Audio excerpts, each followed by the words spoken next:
I'm Mark Baker. The first part of October, I had the opportunity to travel to Quincy's sister city with 14 other Quincyans. We're going to take you on a journey to Herford, Germany. Now, most cities that have a sister city join an international organization and are assigned their sibling cities. Not so with Quincy. As you're about to see, we are truly related to this town in northern Germany. So please, sit back and enjoy our Herford connection and experience our sister city through the eyes of these young Quincyans.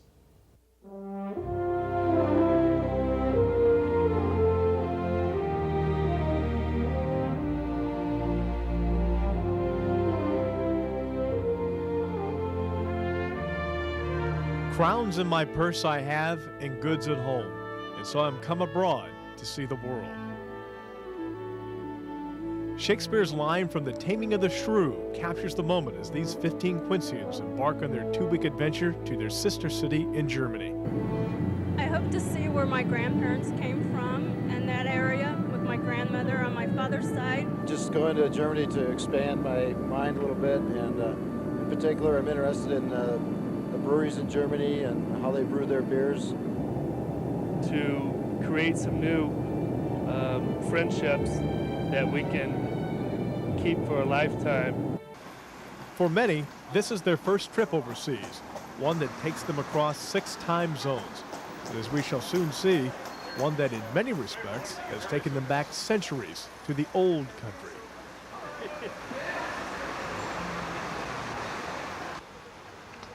But the purpose of this trip is to interact with the Germans of today. As we begin our trip to Herford now that we're in Germany. To where? Herford. Most of these young professionals will get the opportunity to spend time with their German counterparts in their respective job sites. For Dan Klingel, who drives a city bus in Quincy, it didn't take long to get a chance to observe a fellow bus driver on the famous Autobahn. I don't know, it's a lot bigger than the bus I drive, but I'm sure I can handle it. You say this is a stick. That's different from what you do. Yeah, well, I can figure it out, yeah. I bet you just love to drive on this Autobahn, wouldn't you? Oh, yeah. Oh, yeah. I'd much rather drive a car, but this would be fun, too. Yeah, you look at that Autobahn, you think of the potential. What comes to your mind? Don't wreck. So you think maybe you'll get a chance to drive this bus before the week's over? I hope so. I think so. While there is no speed limit for cars on the Autobahn, our bus is only allowed to drive 100 kilometers an hour, or 60 miles an hour. The Autobahn is crowded on this Sunday, but the traffic is lightened by the fact that semi-trucks are not allowed on the Autobahn on weekends. Still, it takes over 4 hours for us to get from Frankfurt Airport to our destination, Herford.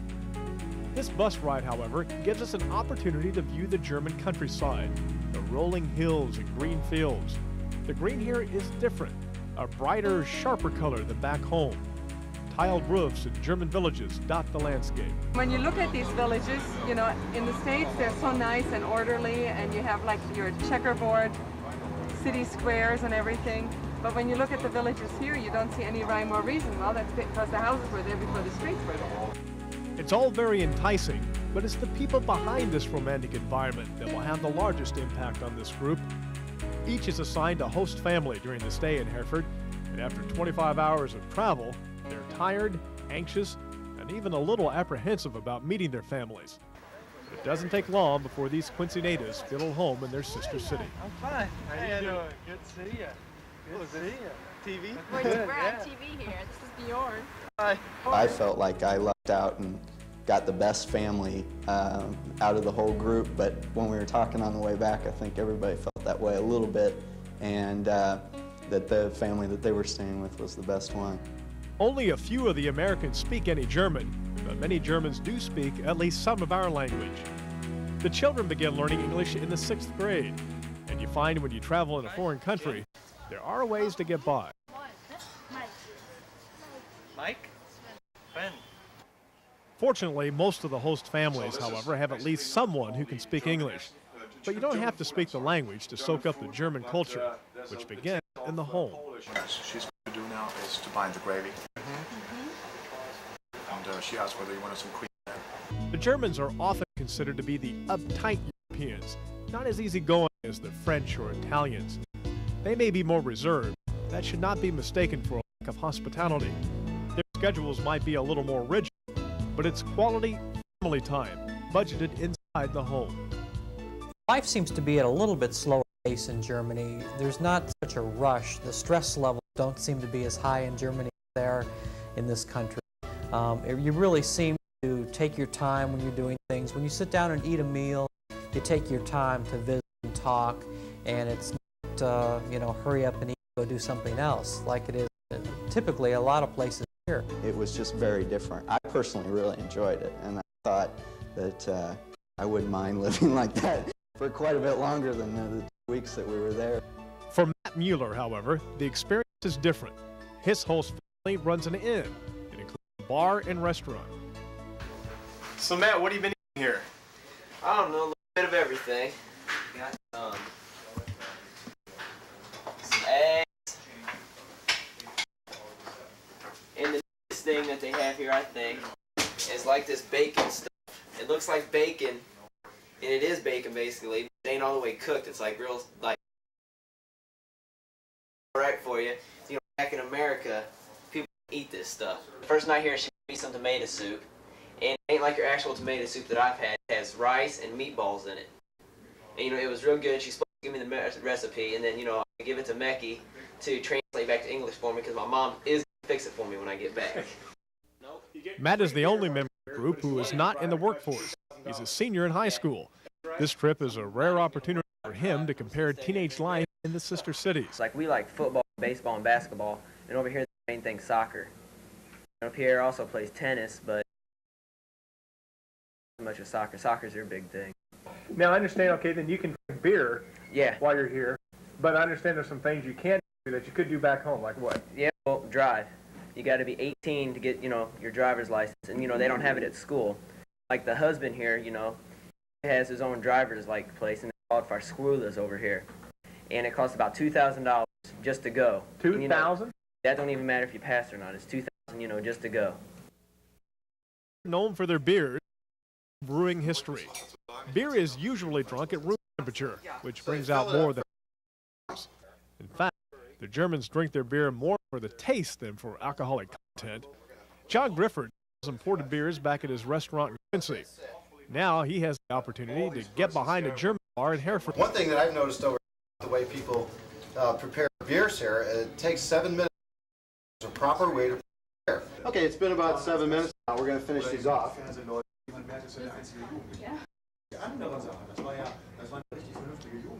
you always start with a big, creamy head. Are you ready for your beer? Okay. Later, John meets with the owners of a restaurant just outside Herford. We'll be back with more of our special report, Our Herford Connection, in a moment.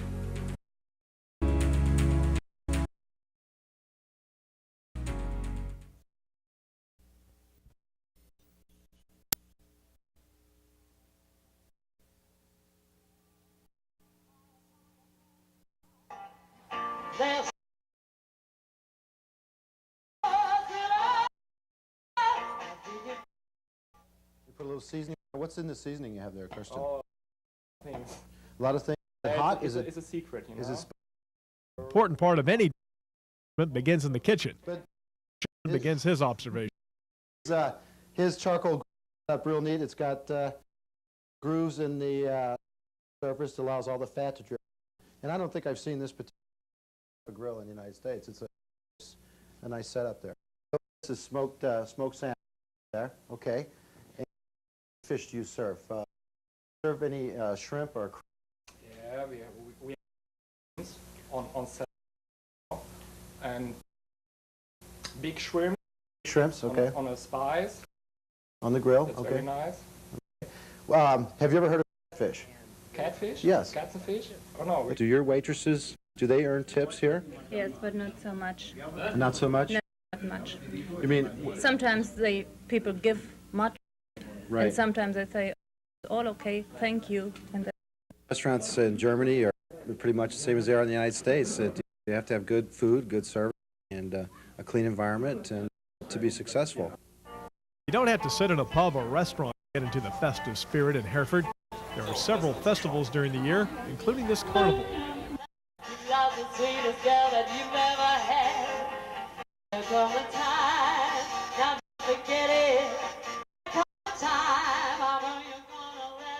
carnival or no carnival, just walking through the streets of Herford is a treat any day. The breads, the Germans take much more pride, much greater pride in displaying their goods than the Americans. I can tell that already. Do you like this open area to shop rather than the malls? Much more interesting.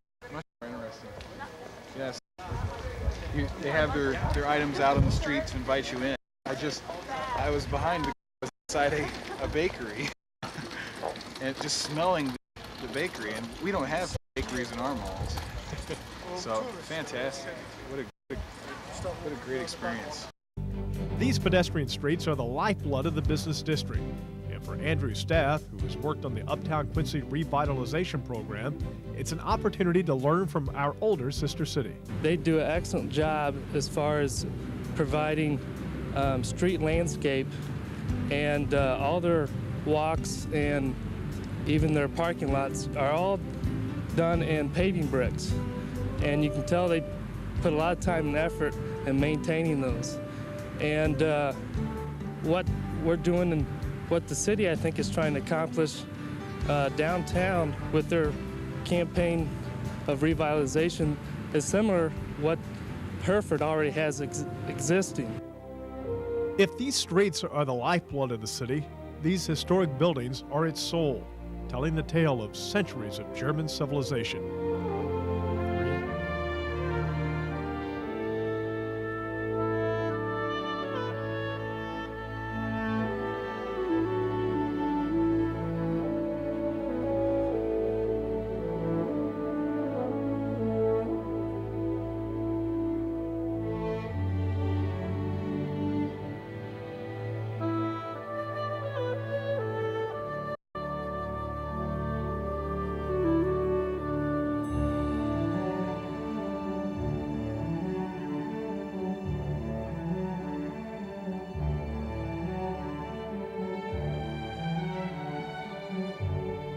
Herford was founded in the 8th century with a women's cloister.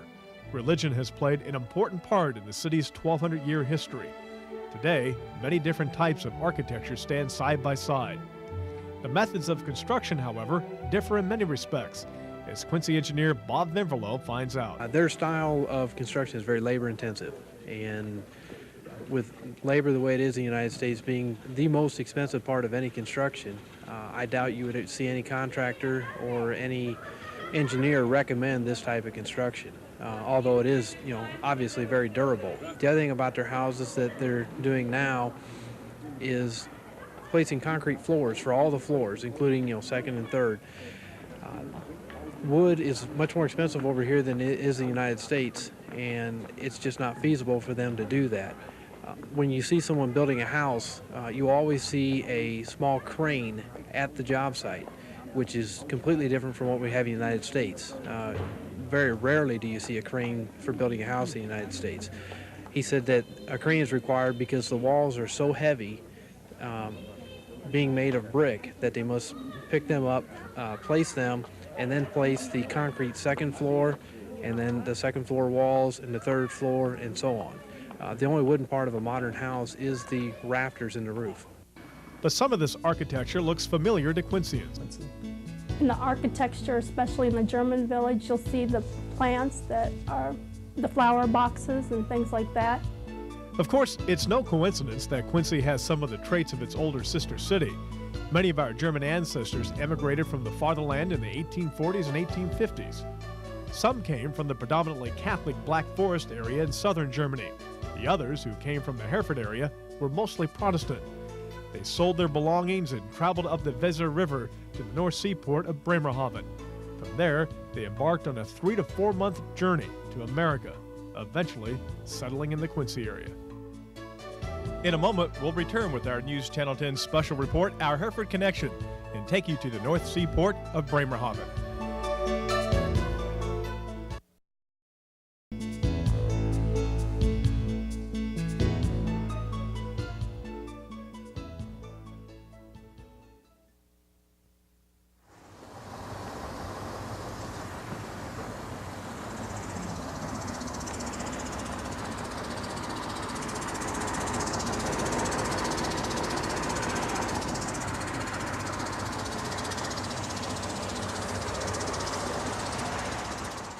Thanks to Dan Klingel, who finally gets behind the wheel of our bus.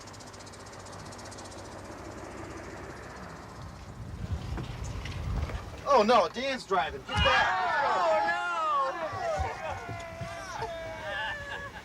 Everyone, fasten your seatbelts. It's going to be a bumpy ride. We're able to visit Bremerhaven, yes, in one piece.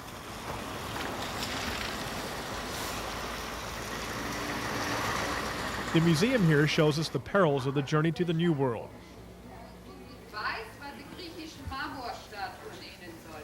They're white because they're supposed to be similar to Greek marble statues. We're able to stand on the shore and imagine what it must have been like for our ancestors to say goodbye to their homeland. We're standing here in Bremerhaven and at the North Sea. We can almost see Quincy. I think it's raining now. You look out just far enough.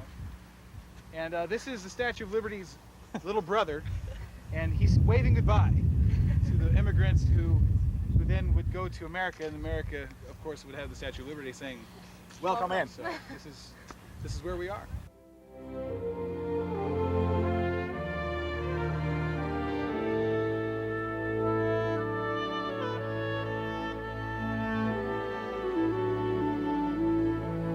It makes you feel good because you know where you come from.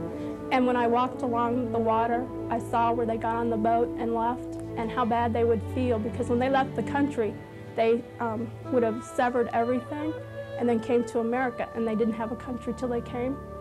And at that time, it was kind of sad, but now when I look back on it, it was a happy time for me because I know from up above they were probably looking down.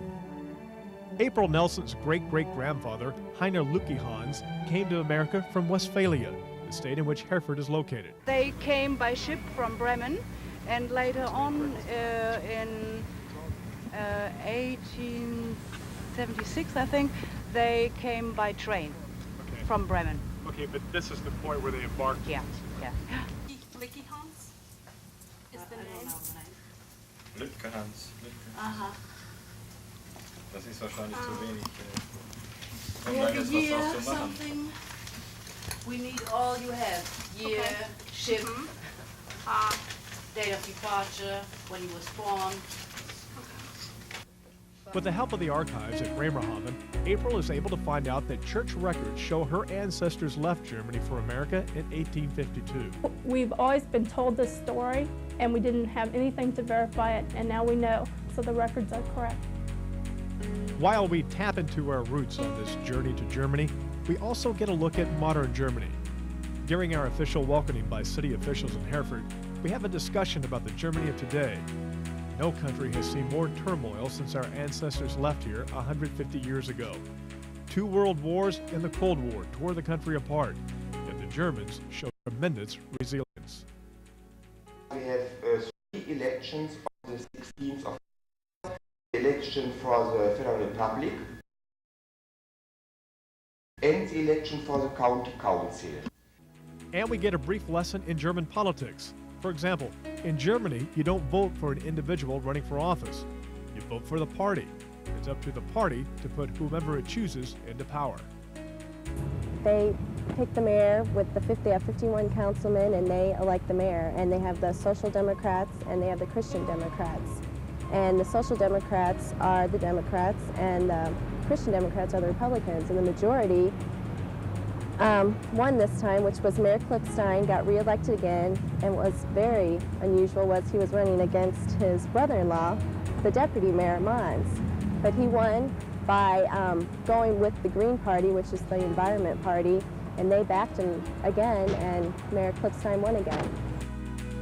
The German people in general show a deeper interest in world affairs than Americans do. Surely that's due in part to their history and by simple geography. Whereas in the United States, a few hours' drive in either direction may get you into another state, in Germany, it will land you in a different country. So it's not surprising that these Germans are every bit as interested in learning about us as we are about them. And that's what makes exchanges like this one so rewarding.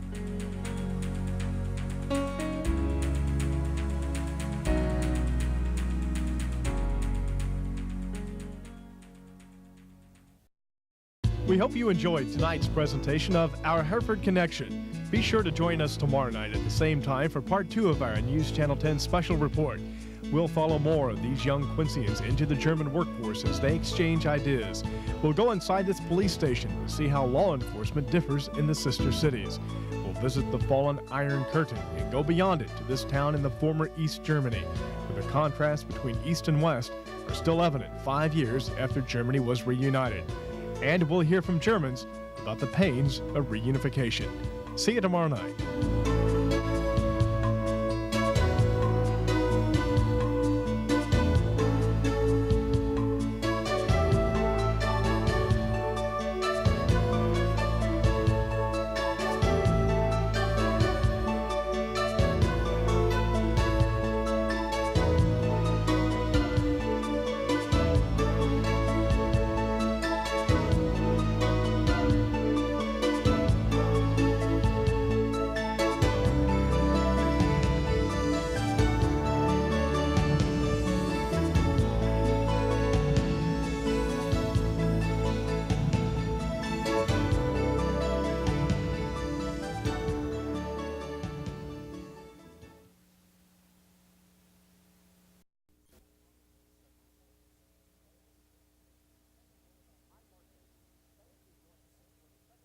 I'm Mark Baker. Thanks for joining us for the second part of our Herford Connection.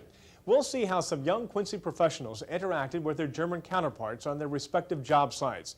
We've all heard about the German way of doing things. The country has quite a reputation for being innovative and efficient. But to understand modern Germany, you have to keep in mind the troubles the country has had since many of our ancestors left the fatherland over a century ago.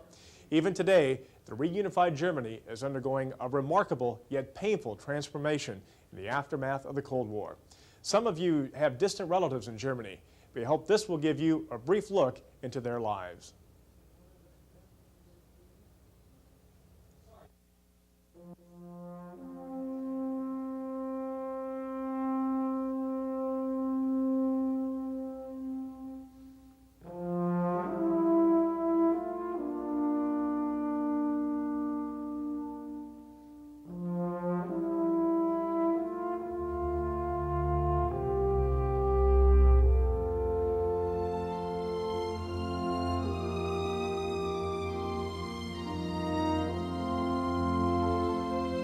If only these buildings could talk, they could tell us so much about one of the more powerful stories history has to tell. But these remnants from the dark ages to the dark days of the more recent past can only serve as guideposts. It is the German people from whom we must learn. I'm looking at this chance to go to Germany to gain some insight into how the German police and the German law enforcement in general handle different situations, specifically drug enforcement and drug interdiction. Some ideas you might be able to bring back home and incorporate, or? Most definitely. This trip is being viewed as a training opportunity, and hopefully I'll get a lot of opportunity to see exactly how they handle these procedures firsthand, and then take that information back to the Quincy Police Department and share that information with the officers of the Quincy Police Department. I believe that over here, they have a tendency to be very strict over here. It's very militant-like.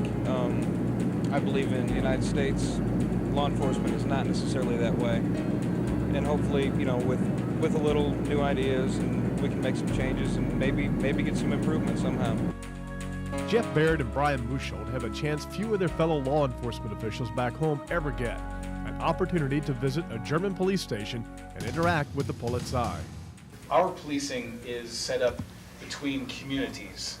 And for instance, Herford, which is similar to Quincy, which is where we are from, has its own police system, which operates within the city.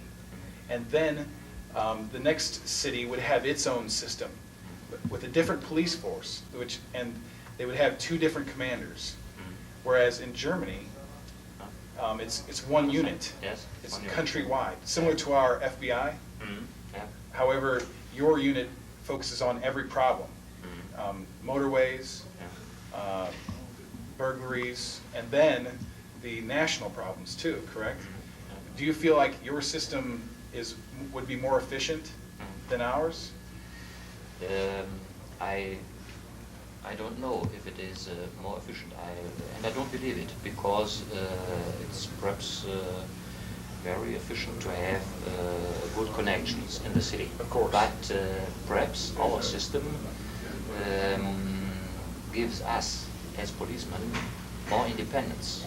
You know, we don't depend from local heroes and politicals.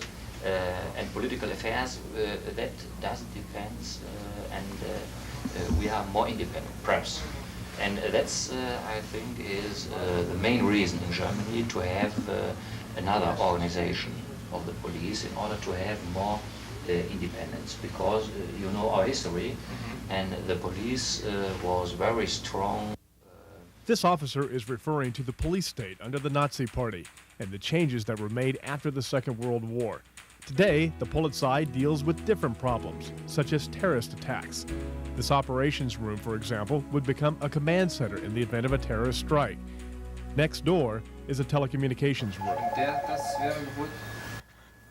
This officer is taking an emergency call for a traffic accident.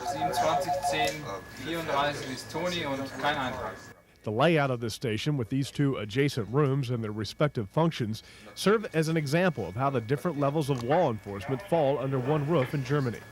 That would be a very distinct advantage, to have a clear and definite line of communication between the lower and factions of the law enforcement agency, which controls local policing and local problems, all the way to the federal level in Germany. Baird says both countries are dealing with primarily the same problems, just in different locations. However, the degree in which we have to deal with these problems and the way that we deal with the problems do differ. The German communities aren't faced with the large amount of violent crimes or the weapons problems that we have over here. The penalties are quite severe over there, and I think it shows in their small numbers that they have, whereas our numbers over here are quite high, and it tends to reflect in the light sentences that people. Baird agrees that the German system favors law enforcement. We in America have a very strict policy on search and seizure laws, whereas theirs are quite different. And theirs gives the advantage to their law enforcement agency, and ours is more centered on protecting the citizen. And I asked them, how do they make certain that there isn't an abuse of the system? And they check their abuse by interdepartmental management, whereas our system is monitored by the courts. And Baird sees some advantages in the way the Polizei train and educate their officers. In Germany, they have a 3-year required academy for all law enforcement officers, and that this is required, which creates an organization that has been trained by the same standards. If I were to be a police officer in Missouri, I would then have to be retrained by Missouri laws and Missouri academies, whereas in Germany, after I was trained in the 3-year academy, I could then be transferred to any place in the country, work in any division, because of the unified policing that they have. One thing I noticed over there that I think is quite nice, and I wish we could adopt over here, would be the fact that they always have 2 patrolmen on duty at the same time. They're always in the same car, and I only wish that we had the manpower here in the United States. Anything you like better here? It seems that in Germany it's quite military. Everything is very strict. In the United States it's a little more comfortable. I do believe it's a little better working environment. Baird would also have reservations about switching uniforms. Germany is a new country. After the reunification, they have been presented with many, many problems which they were not confronted with prior to the reunification. What they have done is they have said they will open up their borders also. And just like the United States having the policy that we are an open door country to most states, they also have that policy now. And their country is much different than ours in location. They have many different bordering states, which provides an influx of foreigners and people that are coming and visiting the country who are non-residents. And this presents a problem to law enforcement. The pains and the gains of German reunification when our Herford Connection continues in a moment.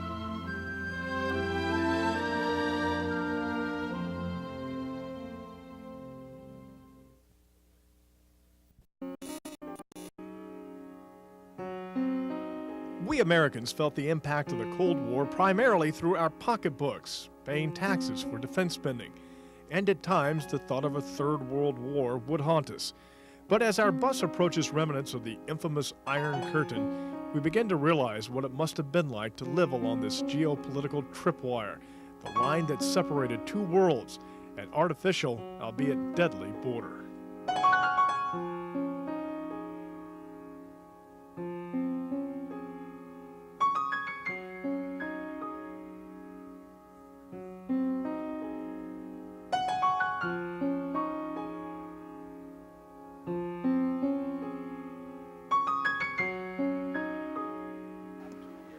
It's incredible. It's moving to get off the bus and to think you're standing somewhere where people couldn't go across the street like we can do at home. It's incredible to think that there were dogs and that there were armed guards at that post up there. It's a moving experience to be standing here.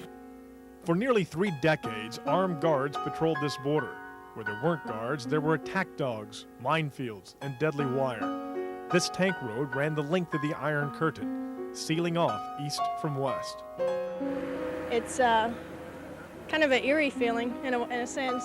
It's very hard to believe, living in America, that there was ever such a border that could be so dangerous that I don't know, it's just the fencing is just impossible to really see or believe without actually being here to really get an idea. You can see them in books, you can see pictures, but nothing's like the real thing. Look up right over there. See, that was an East German town. You couldn't get there from where we were. Does that seem odd? Yes, very impossible to believe. It really is. What if you had a relative over there? You lived here and you had a relative a couple miles away. It's very hard. I couldn't. I don't know if it would be. It'd almost be a not a relative in a sense if you could never see them. If one of your children spent the night at their grandparents' house and the wall went up, they were stuck there. I mean, they couldn't go home. I can't even imagine living like that.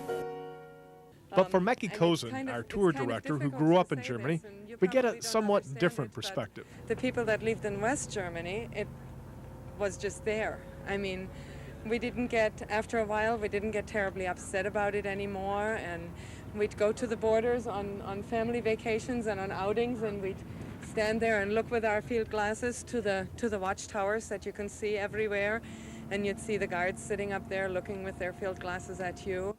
And for those Germans whose families were severed by the wall, the Iron Curtain was very real. Heinrich Rollman had 2 brothers on the other side. He jokes that one reason he and his wife had children was because it would allow them to cross the border to see his family. So when the Iron Curtain came crumbling down 5 years ago, they rejoiced. And when the wall then came down, it was an experience I think you just can't describe. We went to the car, jumped in the car, drove over the border, and then, well, all these cars were driving around. It was just a wonderful experience. Heinrich says while life has improved for one brother, the other is unemployed. And he says many Germans now resent reunification. From the former GDR, they had a lot of hopes and dreams about their life after reunification. And then it turned out that they've got a high unemployment rate right now, officially 15%, unofficially I guess about 30%. And therefore I think it's a big problem for them. And in addition, you know, we have got a lot of cutbacks in the West German communities because we have to give money to East Germany. And therefore we have on both sides, I guess, a growing number of people who would like to go back, back to the situation before '89. But when you go into the former East Germany, you immediately know you've entered a new world. 4 decades of neglect under communism becomes readily apparent in the dilapidated buildings. This town square in Quedlinburg lacks the energy and life you find in West Germany. And you soon realize it's not just the economic conditions that weigh on these people. It appears they are wearing 40 years of communist oppression on their shoulders. And you walk down the street here and they won't even look you in the eye. There's not many people here to begin with, but they just go on about their way, and it's not good morning, hello, or whatever. It's just it seems oppressed and unfriendly. So why do you think it is that way? I think it's because they had to live the way that they did for so long that they don't know how. These people had never had to make choices. They never even chose what they were going to be when they grew up. The government decided that. They didn't choose where they were going to live. The government decided that. They didn't even choose what they were going to cook tonight. When they got to the end of the line in the grocery store, they found out what was there. So that's why it's been so hard for some of those people to get used to living in a capitalist country.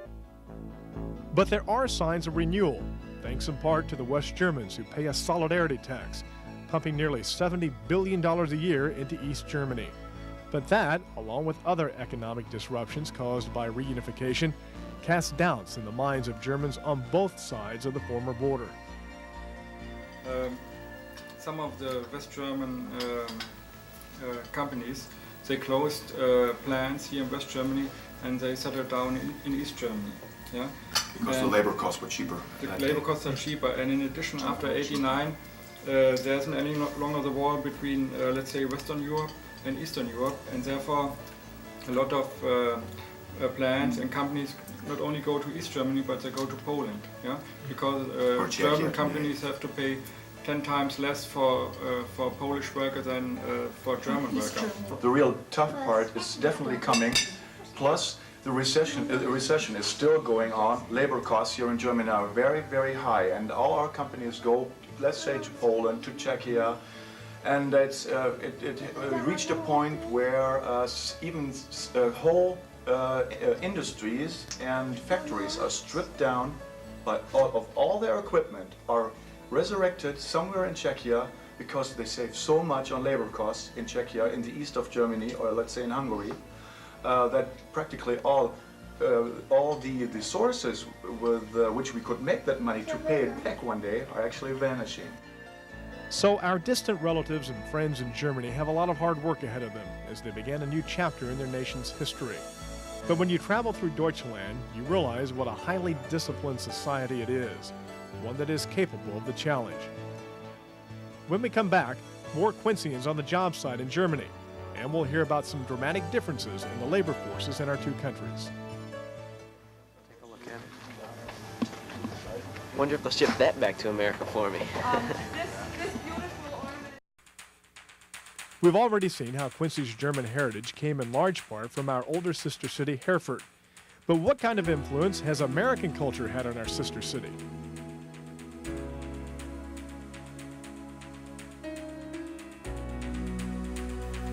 All you have to do is listen to German radio and watch German television to get an idea of how American pop culture has made its presence known in the fatherland. You see more people watching American television than German television. Everyone has a satellite dish on the side of their building, which is really unique. And they all seem to enjoy the older American shows, the old Andy Griffiths and MASH and things like that. April Nelson, who works at Quincy's Broadcast Electronics, checked out the equipment to see if American technology has made its way into Radio Herford. They are more technical than I thought they would be. They used a lot of the technical CDs, but they still use a tape deck, or we're away from that now more.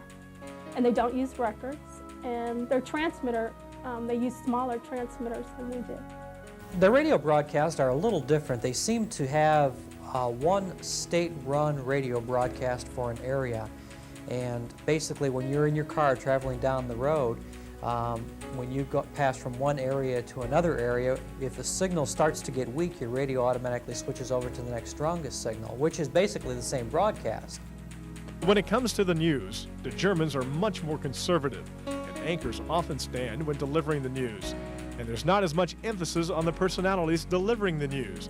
especially at public stations like this one in Bielefeld. But if the Germans take things a bit more seriously, perhaps that has something to do with their makeup. For instance, the Germans have very specific education and training for their respective jobs, which has its advantages and disadvantages. The benefits of this would be that if you have somebody in the particular job for which he studied that long, he's highly qualified, and this is the demand definitely what's behind this. Here in Germany, everything has to be very regulated, very meticulously. And everybody has to have a very good education, a very sorted out education. But the disadvantage of this is that once you go this way, you have to finish it this way, or otherwise afterwards you're unemployed, because nobody won't take you with with complete qualifications. Another example of how the Germans focus their direction is on the environmental front. Recycling is practiced religiously. Recycling is definitely easy to get people involved in, and hard to make work, but definitely a rallying point for people for environmental things. And it was the same over there, I think, only they just got started on it a little earlier. The environmental movement has a lot of political clout in Germany. Solid waste to energy plants like this one are not uncommon. But Austin says he's surprised by some of his findings.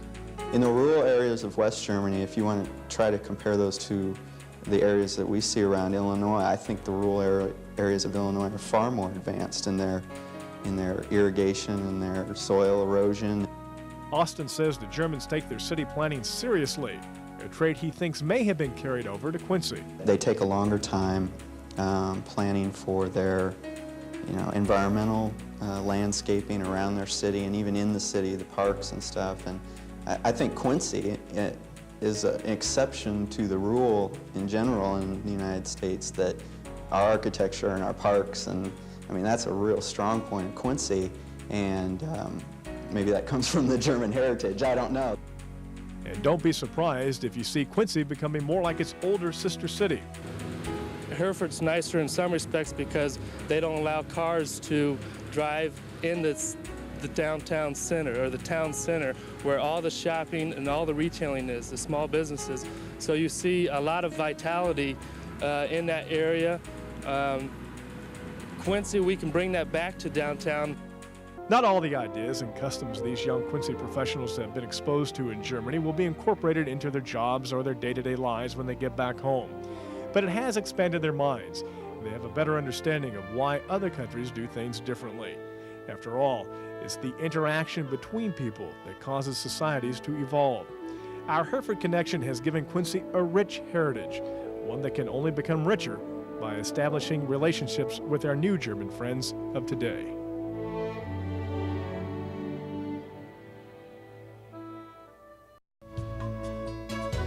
This is Mark Baker. We hope you've enjoyed our journey to Quincy's sister city, and that it's given you a brief look into the lives of our friends and relatives in Germany.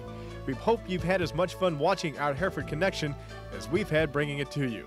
For all of us at WGEM News Channel 10, danke and auf Wiedersehen.